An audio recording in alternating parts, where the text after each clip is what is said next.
am. All right, and we are excited. Today is Wealth Tip Wednesday, and we're going to jump right in. Just like we have in the topic, you are going to learn some tips, some money tips for couples. Yeah, it's crazy because like money has definitely been a hot topic in our relationship. Boy, that suck is like fire. It's like, psst, yeah. But before we as far as like get into as far as like the tips, like a little history when it comes to relationships is that think about it this way: like you two were raised differently. You have a different household, a different way of living, and then you fall in love or you come together. As far as like under circumstances, whatever the case may be. And now you have to figure out how your household is going to handle money. Yeah, for sure. That's something that we had to learn along the way, and we're still learning, in my opinion. But that's what it is. Yeah, it's growth over time, and it definitely changes over time because you learn how to communicate with each other. And so I'm already leaking some of the tips. All right, so let's get started as far as like what are tips relationship willing to do to continue this financial journey or get to the financial goal or desire or lifestyle that you do want. So it's definitely communication. One of the ways that we communicate is like, okay, so one of the things we struggle with is in regards to like even how bills are being paid, Like some people when they're in a relationship, it's kind of like each individual runs their own finances, meaning like you bring this money in, you're responsible for these type of bills, We didn't necessarily do that. We did kind of like transition out of everything all in one pot. We divided together. One take over, one paid the bills, one does this, one does that. So we decided, we as far as like come to as far as like an agreement that we would pay our bills together. And number one, I think like that personally, whether you have accounts together or not, it also holds people accountable of what's going into the household and what's necessarily as far as like coming out of the household. Yeah, so that's something, again, like I said, we're still learning, but we had to learn to adjust together. And once the money comes in, we get paid. Great, we got paid, and we know we have bills specifically due. Thankfully, a majority of our bills, not majority, all of our bills are on auto pay. Except for the car note, just being honest with you. Because I want to go in and make sure Kia is all set up. So we know all the bills are due, and we just like, okay, let's just pay it. And keeping that honesty and open communication has really helped. Yeah, and I think also paying as far as like communicate what get paid and how it gets paid. Like we do pay our core bills first. So like, as far as like our savings go first, our home mortgage goes first, our car note goes first. So those are things that we know that even if we're, moving around our day to day, we want to make sure those things as far as like are taken care of. Figure out like what's a priority and stuff like that. So I'm leaking into some other tips, okay? Yes. Anyway, as far as like the next tip is a key tip, right? And I think this one is not only for as far as like couples, but it's also for families. Like you want to, as far as like create, I'm going to use the B word. You got to create a budget. There we go. I was like, what B word she talking about? You got to create a budget together, right? And we're not creating a budget so we can limit ourselves, right? We're creating a budget so we can see where our money is actually going to. So like I work within finance and I sit down with families all the time. And one of the things is, as far as like that I hear from both individuals and couples and families, is that we make a lot of money, but we have no idea where it goes. So if you don't know what is going in and what's going out and where it's going, and you're not necessarily like looking at that, it's going to be difficult as far as like to get on the same page when it comes to finances.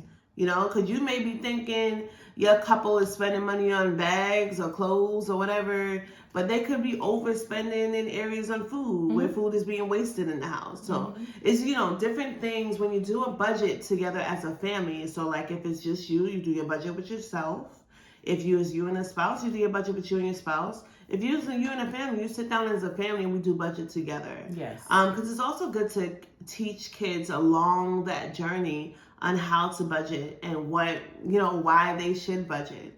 So no matter how much money they make as far as like within their life, they learn how to keep it, take care of priorities, So when it's that time for them to leave the house, they can Yeah. go and stay out the house. I'm so happy that you said that. I saw something on social media and someone was like, I do not believe teenagers should pay bills. And, everyone obviously has their own different opinion, but I did not grow up paying bills.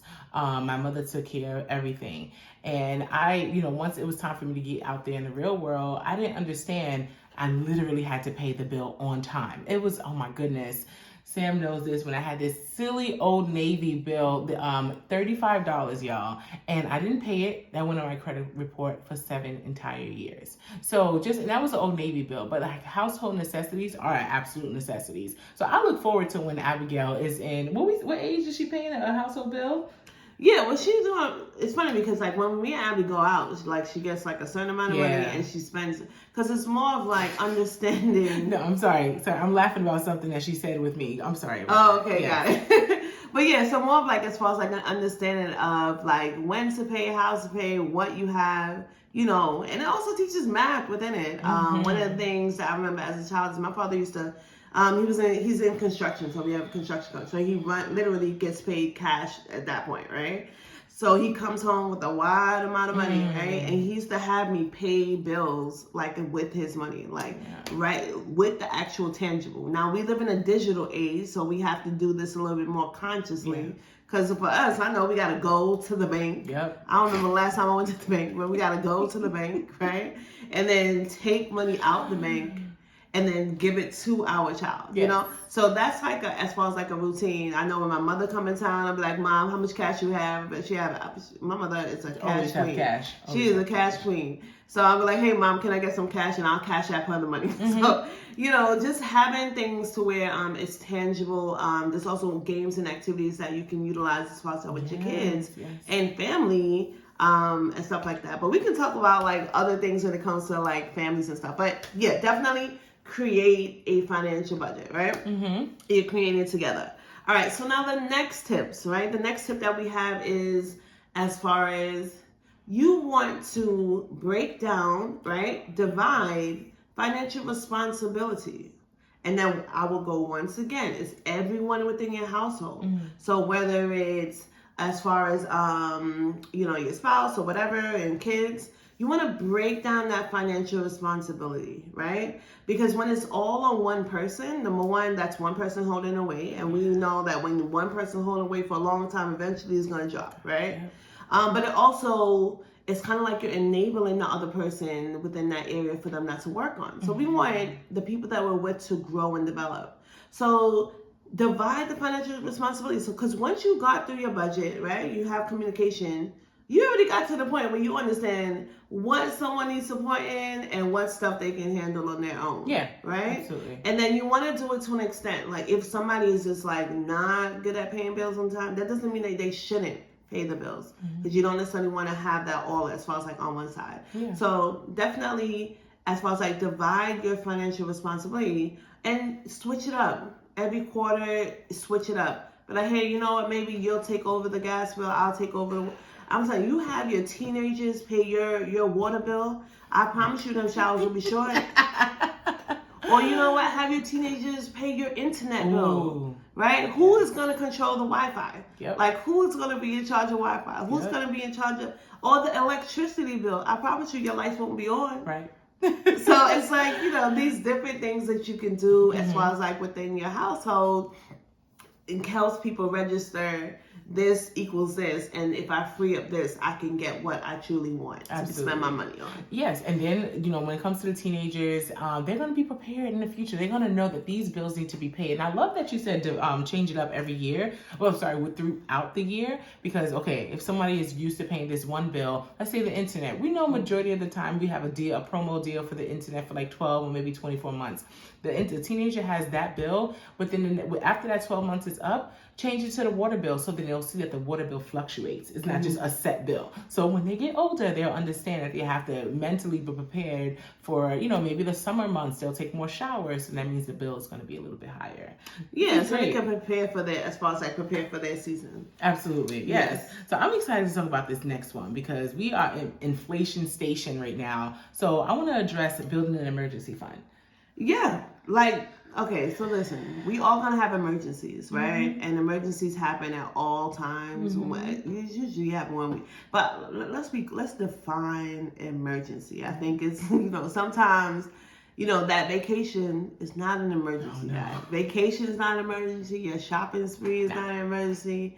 Your birthday party is not an emergency. It's not. Let me give you a quick tip about birthdays, all right? So if you know that you're somebody, because, communication is key when it comes to relationship. If you know you're a person or you are someone that likes to spend or have as far as like, or as far as like how much you spend around your birthday season, then what you want to do is prepare for that season. You know what I'm saying? So if you're somebody, all right, my birthday usually ends up costing me $5,000 or whatnot, start putting away $475 a month every month. So when your birthday comes, you have your $5,000 ready to go already in a separate account.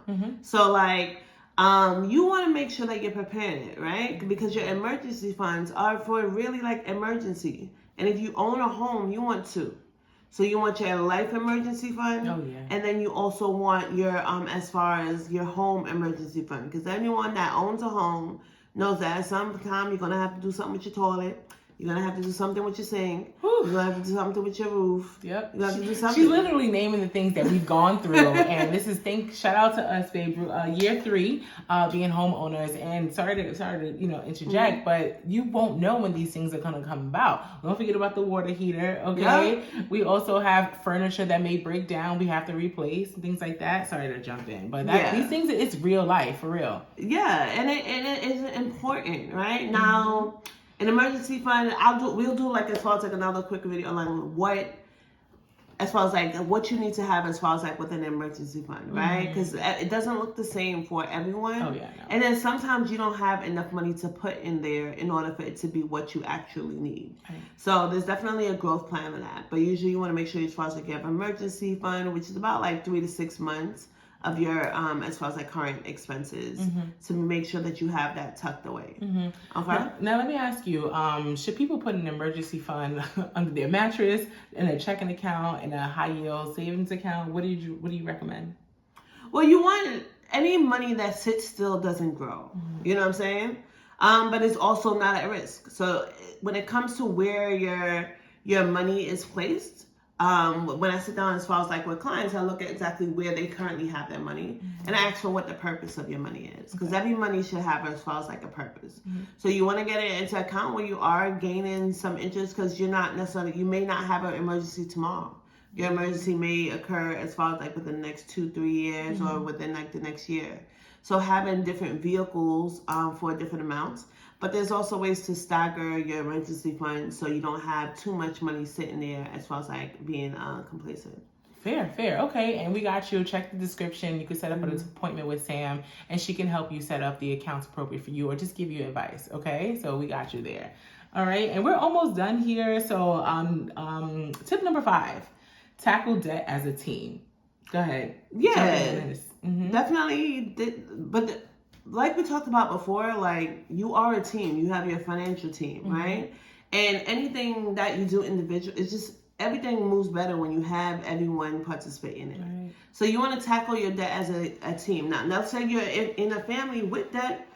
Your team. Like once again, includes your children, because sometimes kids don't have like a context or understand why we're making these adjustments as far as like within our lives, right?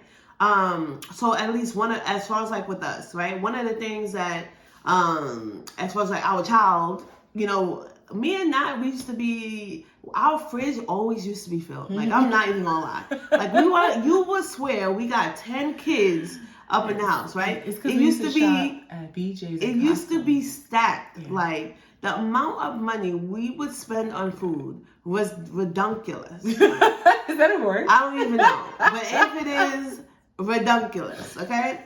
It was redunculous, right? Yeah. So essentially, when we did our, as far as like financial check-in, I was like, but it's not like we ate all the food. So it was like a lot of food being wasted because there's only so much we get. I know we eat. I know everyone on this call can realize that we do eat. We eat. Oh, I love eating.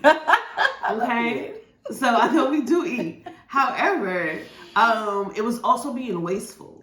You know, so it was also being wasteful. So like, but if you go to our fridge now, it's not that like we shop a little bit more frequently. But we get things for what we need at the time. You know, and it's not necessarily because we can't afford it per se. It's more because we don't want to be wasteful, and we can redirect that money that's to go in somewhere else. We love to listen. We are travel queens, so we love to travel. All three of us. So all three of us, included our in-laws and everything. Everybody loves to travel. This is a traveling family, okay? So we want to redirect our money to traveling, right? Rather than have it buy food that gets wasted. So I can say I have a fridge full. There's something that's deeper when you need a fridge to be full to feel full, you know? Yeah. So like really like just look into as far as like how you wanna as far as like tackle that. But anyway, you wanna tackle debt as a team. Like I am eliminate debt queen. Like I'll teach you how to eliminate your debt, how to redirect your debt, and how to get you on a path that makes sense, right?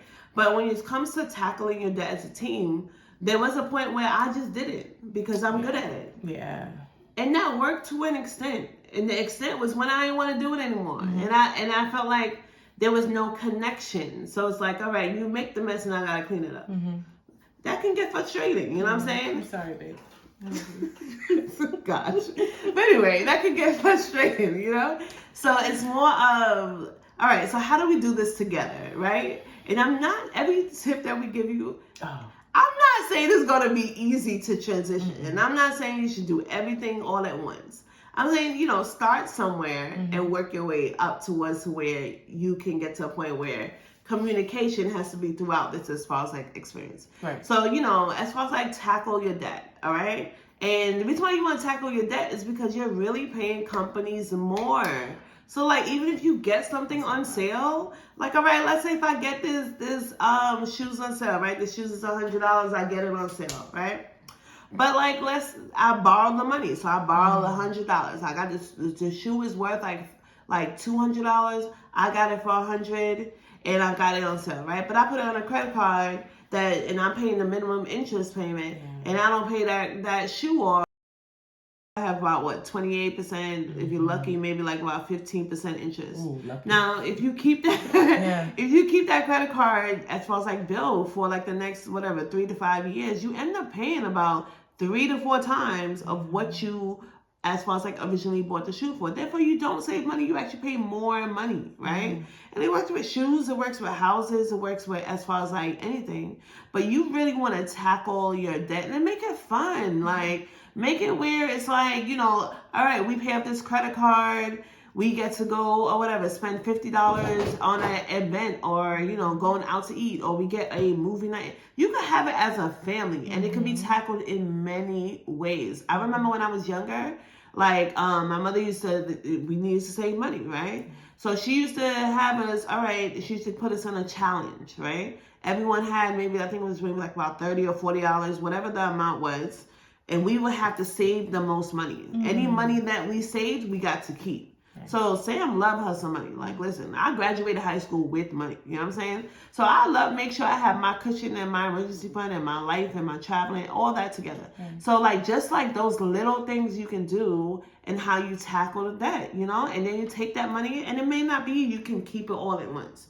It may be that at that point, all right, the more money we save, 50% goes to pay off that debt, the other 50% you get to keep. So whichever way and whatever percentage that works for you, you want to make sure that you do that.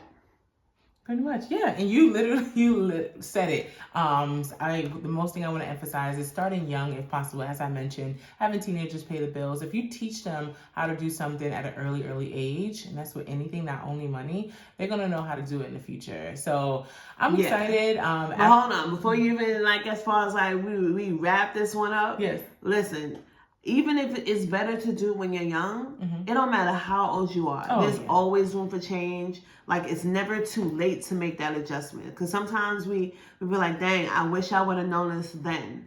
But understand, information comes in your season. You're meant to receive at this particular point in time. So take the information and start applying it so you can get to the life that you want to live. There we go. You said it. Babe, thank you so much for these tips. Definitely look forward to all of our videos. Every Wednesday, we're going to have Wealth Tip Wednesday, and we're going to keep it going. If you have specific requests, put them in the comments below and we'll address those, as well as check out the description. As you want to book your meeting with Sam, she got you, okay? Thanks for joining us. Bye. Bye.